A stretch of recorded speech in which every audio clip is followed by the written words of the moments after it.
Salut les amis, bienvenue sur Investland. Et sur Investland, nous parlons d'économie, nous parlons de géostratégie et nous parlons de l'Afrique, toujours au cœur de nos préoccupations.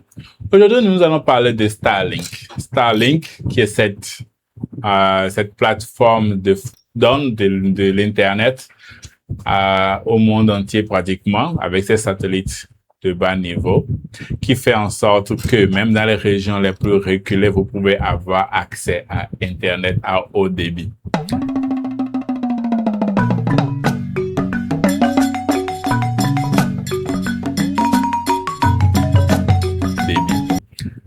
Nous allons parler de Starlink principalement dans la situation actuelle des pays de l'AES où nous sommes confrontés au terrorisme et surtout des actions que l'entreprise a menées ces derniers temps en termes de relations avec l'entité, avec l'État américain et surtout qu'est-ce qu'elle représente comme risque pour les pays de l'AES en général. Nous avons vu il y a moins d'un mois en Iran où les manifestations ont commencé et quand l'État a essayé de contrôler plus ou moins ces manifestations, l'entreprise Starlink, le propriétaire de l'entreprise Starlink est venu au créneau dire qu'ils allaient donner de l'Internet gratuite aux manifestants. Autrement dit, il est une force étrangère appuyant des manifestations dans un pays. Et effectivement, il les a offerts gratuitement aux manifestants, ce qui a fait en sorte que ça s'est agrandi, ça a créé beaucoup de désordre et autre chose. Donc, l'idée ici, c'est qu'on puisse voir ensemble dans quelle mesure ça un risque, un problème pour nos pays. Surtout, nous savons très bien quelles sont les entités qui travaillent ensemble derrière cette entreprise, évidemment. Parce que cette entreprise, même que ce soit une entreprise privée, elle travaille et elle est directement soumise à un certain État et soutenue une certaine organisation. Ici, je nommerai évidemment l'OTAN en général. Pourquoi est-ce qu'on peut dire que Starlink est au service de l'OTAN? Nous devons nous rappeler de la guerre russe, de la guerre en Ukraine. Et nous rappelons très bien que la première des choses que les Russes ont fait quand ils sont rentrés en Ukraine, c'est de détruire les systèmes de communication du pays. Donc, autrement dit, le système de communication est extrêmement important et vital, surtout dans une période de conflit. Et immédiatement, qu'est-ce que nous avons vu faire? L'État américain a donné l'ordre à l'entreprise Starlink de disponibiliser sa connexion Internet à l'armée ukrainienne pour qu'elle puisse continuer à se battre sur le terrain, à pouvoir coordonner ses communications, à pouvoir lancer des drones, à pouvoir lancer des missiles et autres.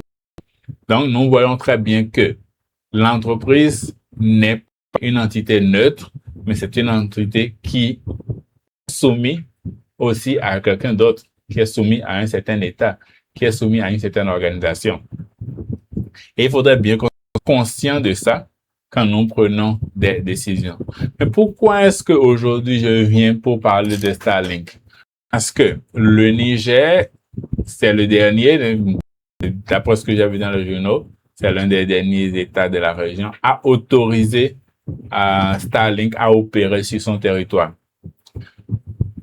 Et le Niger vient d'autoriser Starlink à opérer sur son territoire. Et nous savons très bien, il y a aussi quelques années, que des Ukrainiens ont eu à attaquer les forces armées maliennes au Mali, dans la région de Tinzaouaten. On se rappelle très bien. Donc, autrement dit, vous avez une entité qui travaille en collaboration avec les Ukrainiens. Et nous savons très bien que les Ukrainiens, définitivement, sont au Sahel en train d'entraîner ou participent parfois à l'attaque des groupes, des forces armées de l'AES dans le Sahel. Donc, c'est comme si on était en train d'ouvrir la porte à une entité qui, définitivement, travaille contre nous, à s'installer et à faire plus ou moins ce qu'elle veut. Donc, dans ce sens, Donc, elle se vend comme une entreprise qui offre Internet au monde, mais quand on regarde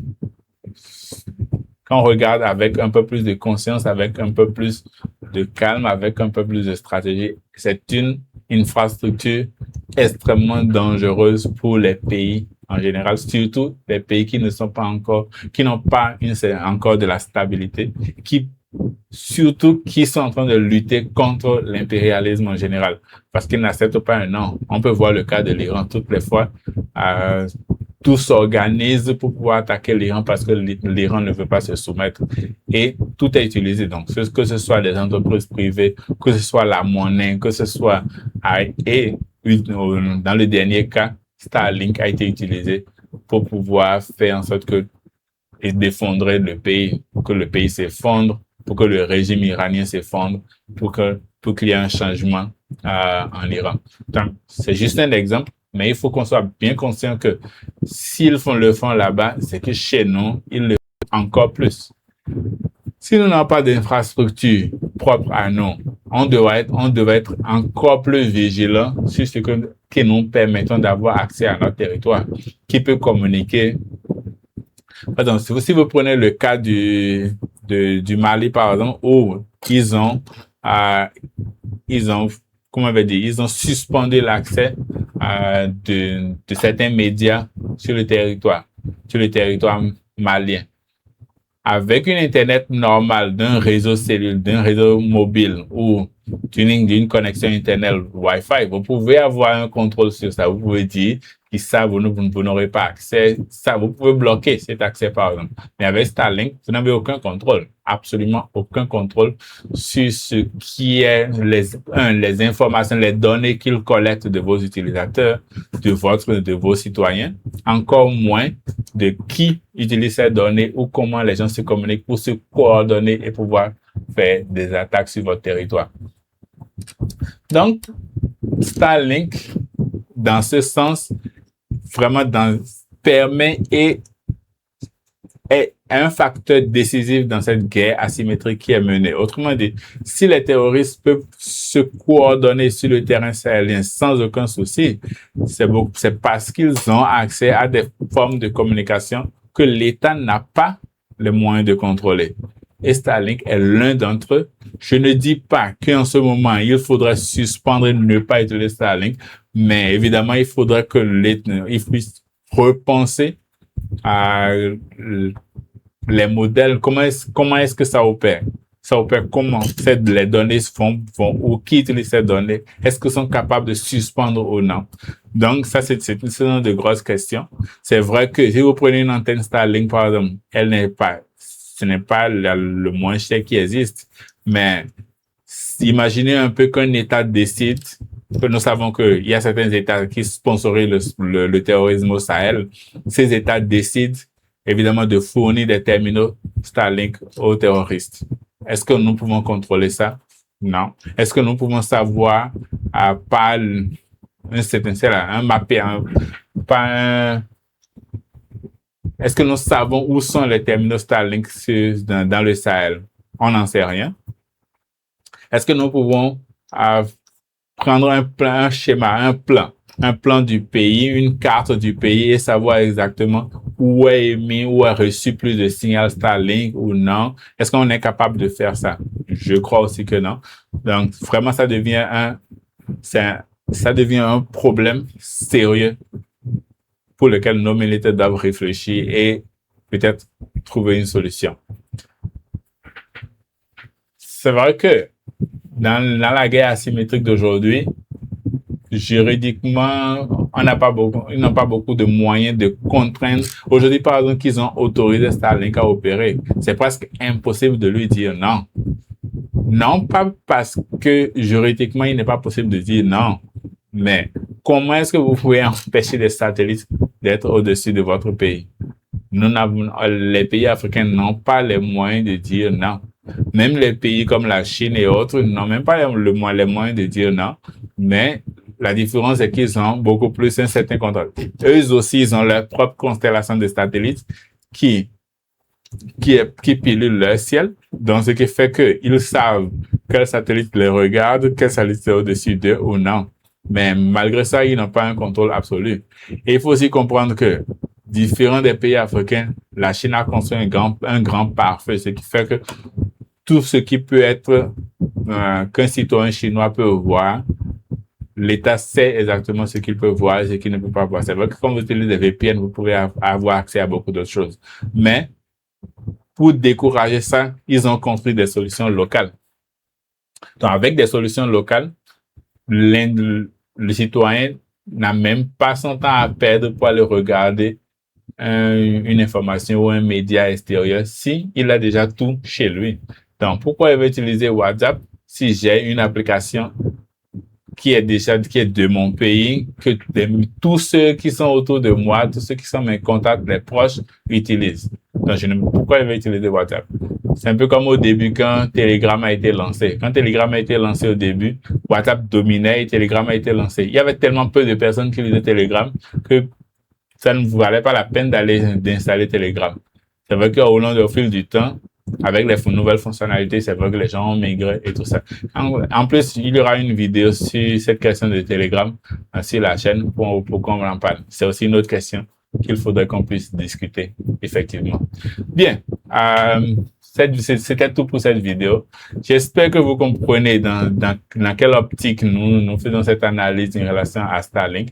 Starlink est une infrastructure, c'est l'infrastructure en lui-même. Imaginez que quelqu'un d'autre puisse contrôler absolument votre Internet.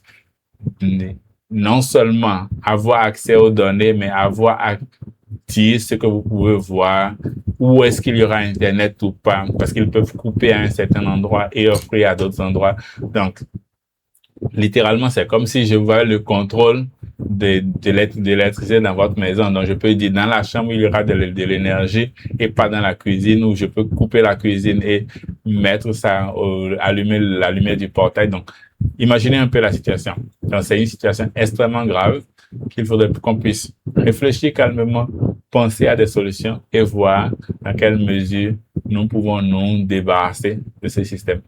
Et n'oublions pas, il est utilisé activement dans les guerres qui sont en cours en ce moment. Donc, nous ne pouvons pas nous permettre d'avoir un ennemi littéralement assis au milieu de notre salon. Merci beaucoup. Merci d'être resté jusqu'ici. Si vous avez aimé, laissez votre like, partagez et commentez. Si vous êtes d'accord, laissez un commentaire. Si vous n'êtes pas d'accord, commentez aussi pour qu'ensemble nous puissions discuter et avoir les meilleures solutions possibles pour nos pays. Nous sommes ici pour ça. Merci beaucoup et à la prochaine.